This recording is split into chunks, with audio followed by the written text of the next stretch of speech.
ធកណ្ដាលវាសនាកសិករគ្រប់ភូមិមនោរម្យបវរស្រែស្រូវសែនល្អ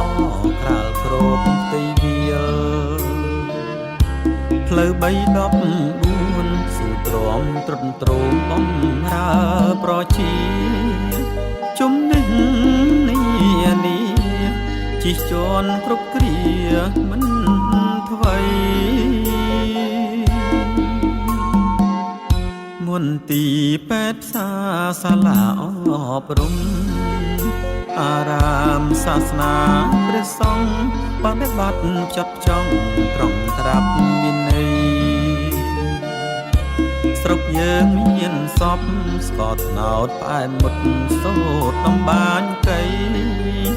ប្រាសាទល្អក្រៃនាមពេញគឺព្រៃដើមស្រុកពោទីព្រៃទឹងនឹងឫស្សីសាញ់វេព្រៃដើមថ្នឹង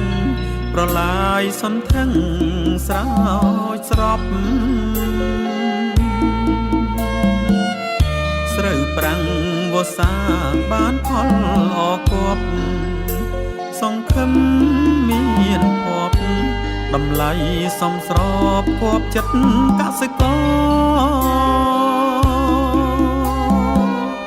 ភ្នៅមួយភ្នៅពីររំលេចជ្រៃឃុំ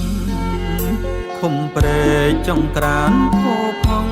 មានផ្សារក្បែរផងងាខាងអត់ដហេតុថាខ្វាត់ផ្បែកលែងចំបែងចិត្តត្បិតស្រុកយើងល្អប្រជា